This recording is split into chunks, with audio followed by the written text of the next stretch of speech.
अमरावतीचे आमदार रवी राणा यांनी शिवसेना पक्षप्रमुख उद्धव ठाकरे यांच्यावर अत्यंत बोचरी टीका केली आहे। उद्धव ठाकरे आता हनुमान चालीसा आणि हिंदुत्वाची भाषा करतायत, म्हणजेच त्यांचं आता शुद्धीकरण सुरू झालंय असा टोला राणा यांनी लगावलाय। त्याचसोबत उद्धव ठाकरे जर नागपुरात येत असतील तर त्यांनी थेट राष्ट्रीय स्वयंसेवक संघाच्या मुख्यालयात जाऊन डॉक्टर हेडगेवारांच्या पुतळ्यासमोर नतमस्तक व्हावं असं आव्हानच राणा यांनी दिलंय। एवढंच नाही तर अमरावतीच्या हनुमान गडीवर येऊन हनुमान चालीसा पठण करण्याचं जाहीर निमंत्रणही त्यांनी ठाकरेंना दिलंय। पाहुयात रवी राणा नेमकं काय म्हणतायत। प्रमाणे उद्धव ठाकरेजी नागपूरला येऊन हनुमान चालीसाचं पठण करणार आहे, राम मंदिरामध्ये जाणार आहे। ज्या ठिकाणी मुख्यमंत्री असताना 2.5 वर्ष ते मंत्रालयामध्ये गेलेले, विदर्भामध्ये शेतकऱ्याच्या बांधावर जाऊन शेतकऱ्याचे आसू पुसून म्हटलं होतं, शेतकऱ्याचा बांध वाहून गेला, शेती वाहून गेली, शेतकरी वाहून गेला। पण 2.5 वर्ष मुख्यमंत्र्यांचा विदर्भामध्ये पता नव्हता आणि त्या ठिकाणी हनुमान चालीसा वाचतो म्हणून या संकटातून बाहेर निघण्यासाठी आम्ही वारंवार त्यांना वेळ मागितली। मंत्रालयामध्ये गेलो, भेट झाली नाही, अनेकदा फोन लावले, वेळ दिली नाही।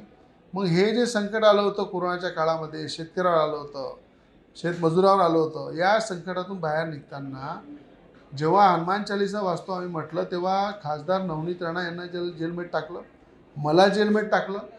14 दिवस राजद्रोहाचा गुन्हा दाखल करून हनुमान चालीसा म्हणतो म्हणून जेलमध्ये टाकणे, राम भगवंताचा विरोध करणे, हनुमान चालीसाचा विरोध करणे आणि आज खऱ्या अर्थानं ते स्वतःचं शुद्धीकरण करत आहे।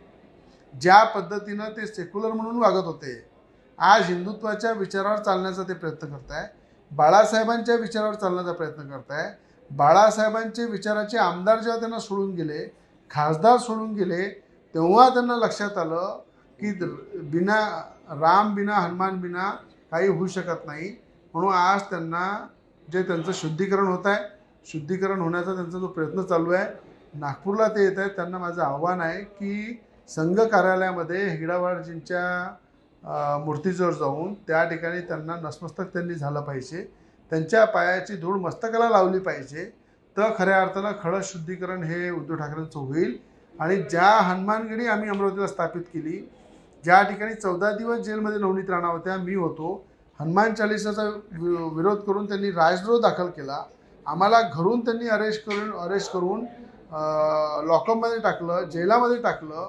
तेव्हा आम्ही संकल्प केला होता 151 फुटाची मूर्ती अमरावती हनुमानगडीला स्थापित करून त्या ठिकाणी उद्धव ठाकरे कधी अमरावतीला हेलिकॉप्टरने आले त्यांना दुरून दिसलं पाहिजे की ही हनुमानजीची मूर्ती आहे, जे हनुमान चालीसाला आपण विरोध केला आणि ही नवनीत राणा रवी राणांनी स्थापित केली।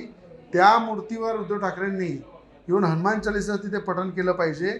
आम्ही दोघंही, नवनीत राणा आणि मी, त्यांचं स्वागत करू, सन्मान करू आणि हनुमानगडीला जर ते आले तर त्यांच्यासोबत हनुमान चालीसासुद्धा वाचन करू।